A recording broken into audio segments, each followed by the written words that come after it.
তারা ইতিহাসের সবচেয়ে ভালো অবস্থায় এখন আছে, ক্ষমতায় না থেকেই ক্ষমতা এনজয় করছে। সংস্কারের উপর কি নির্ভর করে নির্বাচন কবে, যেটা বারবার বলা হচ্ছে সেটি?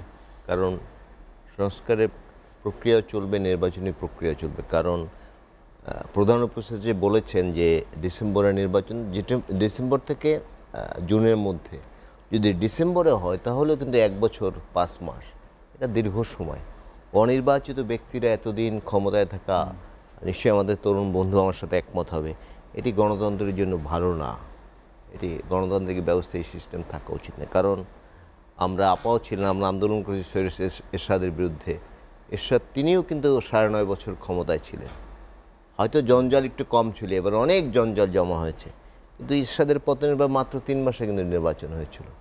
তাই আমি মনে করি বাংলাদেশকে এখন যে অবস্থায় চলছে সেই অবস্থা যদি নিয়ন্ত্রণ করতে হয়, রাজনৈতিক শক্তি ক্ষমতা লাগবে। এই যে প্রাইমারি বিশ্ববিদ্যালয়ের একটি ছেলে মেরে ফেলেছে, কি দুর্ভাগ্যজনক এসব ঘটনা ঘটছে। এই বিভিন্ন জায়গায় মব হচ্ছে, তথাকথিত মব। আপনার সাথে আমার শত্রুতা আছে, আমি মব করে আপনাকে মেরে ফেললাম, আপনার কোনো দোষ আছে কিনা আমি জানি না, কিন্তু হ্যাঁ, এগুলো যদি নিয়ন্ত্রণ করতে হয় রাজনৈতিক শক্তি ছাড়া কিন্তু এগুলো নিয়ন্ত্রণ করতে। সংস্কার বিচার, যেটি আইন উপদেষ্টার একটি বক্তব্য আমি বলি, যে তিনি বলেছেন যে এগুলো ছাড়া নির্বাচন দিলে জনগণের কাছে আসলে কি জবাব দিবে সরকার? তাহলে কি সংস্কার আর বিচার করতে তো 100 বছর লাগবে। শেখ হাসিনা ক্ষমতায় এসে 2008 সালে তিনি যুদ্ধাপরাধীদের বিচার করার প্রক্রিয়া শুরু করেছেন। তিনি কি শেষ করে যেতে পেরেছেন?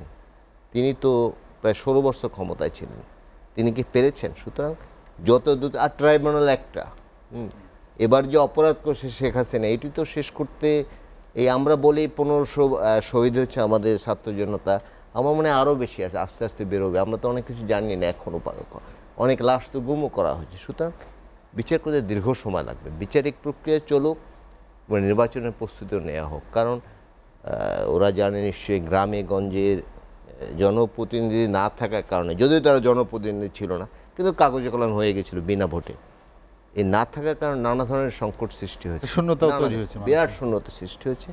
এসব ঠিক করতে কিন্তু যত দ্রুত সম্ভব একটি, যে কথাটি আগেই আমি বলেছি, জাতীয় সংসদ নির্বাচন এবং এরপরে যত দ্রুত সম্ভব স্থানীয় সরকার নির্বাচন করা উচিত। কারণ এটি না হলে এখন যে দেশব্যাপী বিভিন্ন অপ্রীতিকর ঘটনা ঘটছে, 2 বছরে বাচ্চা ধর্ষিত হচ্ছে, এটি কোনো সভ্য দেশে, হয়তো বলবেন অনেকে যে এটিকে আগে হয় না, আগে হয়েছে, বাট এটির মাত্রা কিন্তু সাম্প্রতিককালে বেড়েছে। সুতরাং এগুলো নিয়ন্ত্রণের জন্য কিন্তু রাজনৈতিক শক্তির দরকার, এমন দল দরকার ক্ষমতায়, বা এমন শক্তি ক্ষমতায় দরকার যার পুরো দেশব্যাপী তাদের নেটওয়ার্ক আছে, তারা নিয়ন্ত্রণ করতে পারে একটি দুর্ঘটনা ঘটলে, একটি অপ্রীতিকর ঘটনা ঘটলে। আর রাজনৈতিক শক্তি না থাকলে এটি কিন্তু আসলে সম্ভব না।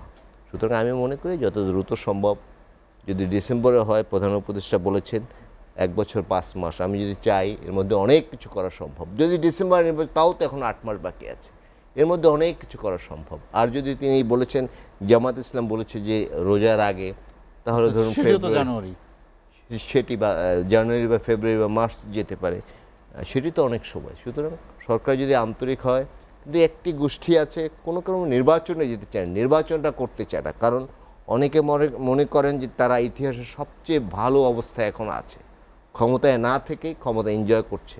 ফর্মালি ক্ষমতা নাই, কিন্তু ক্ষমতাটা এখন এনজয় করছে।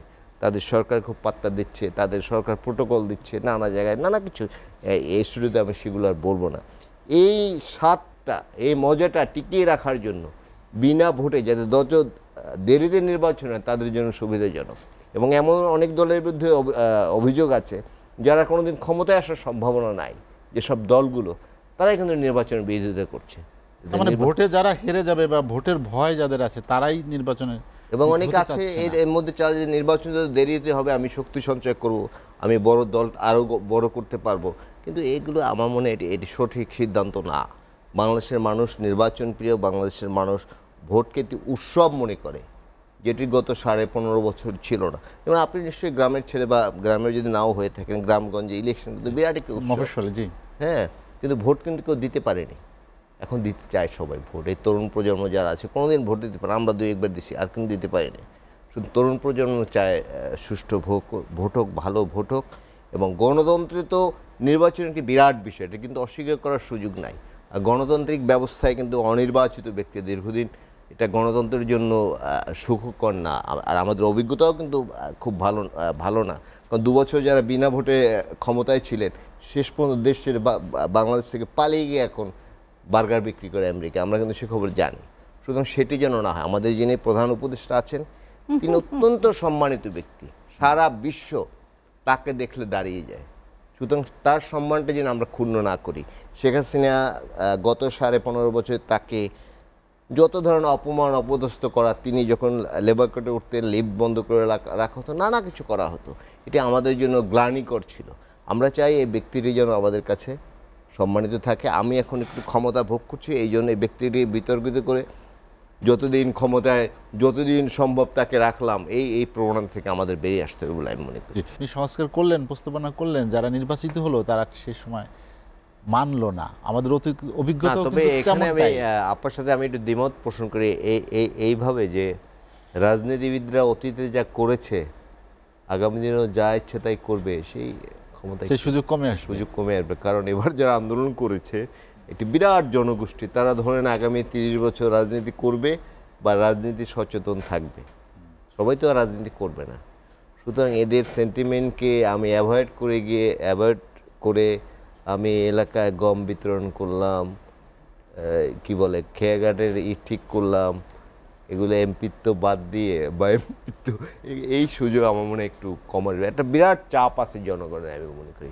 এটা আমাদের মেন্টাল মেকআপে কিন্তু আমাদের ছাত্ররা চেঞ্জ করে দিয়েছে। ধরুন এবার আন্দোলনটা কী ছিল, যেমন আমরা যে 90 দশকে আন্দোলন করেছি, এই ঢাকা বিশ্ববিদ্যালয়, জাহাঙ্গীরনগর বিশ্ববিদ্যালয়, ঢাকা কলেজ, এটা আরবান আন্দোলন ছিল, কয়েকটি শিক্ষা প্রতিষ্ঠান কেন্দ্রিক। কারণ এবারে কিন্তু পুরো দেশব্যাপী ছেলেরা নেমেছে, বাবা মা নেমেছে, ইভেন দাদা দাদি নানা নানিও নেমেছে যে আমার বাচ্চাটা কোথায় যায় বা আমার নাতনি কোথায় যায়।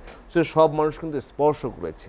সুতরাং মানুষের যে মেন্টাল মেকআপটা চেঞ্জ হয়েছে, তারা আসলে একটা পরিবর্তন চায়। যদি আমরা কথায় কথায় রাজনীতিবিদদের গালি দিই, বাট এই জাতির যত অর্জন, রাজনীতিবিদদের কিন্তু বিরাট অবদান আছে, সেটি কিন্তু পরিবর্তনটা হবে কিভাবে আমি আশা করতে চাই এবার পরিবর্তন হবে। এই যে অনেক কিছু আলোচনা হচ্ছে, যে ও একটা চমৎকার কথা বলেছে যে ক্ষমতা চেঞ্জের সময় যে সবসময় একটা কনফিউশন, আদৌ চেঞ্জ হয় কিনা, কত মারামারি হবে, কত কাটাকাটি হবে, ভোট হবে কিনা, সবাই কী বলে কেউ নির্বিঘ্ন হতে পারে না যে আসলে সব ঠিকঠাকভাবে হবে। এটি একটা ব্যবস্থা হবে আমি আশা করতে চাই। বিএনপি বড় দল, তারা ইভেন স্বৈরাচার পতনের পর 3 বার ক্ষমতা, তাদেরও একটু দায়িত্ববোধ আছে।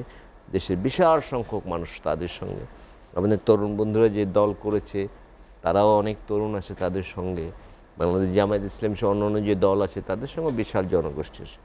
সবাই মিলে আসলে তো দিন শেষে এই দেশটাকে আমরা ভালোবাসি, যে দলই করি।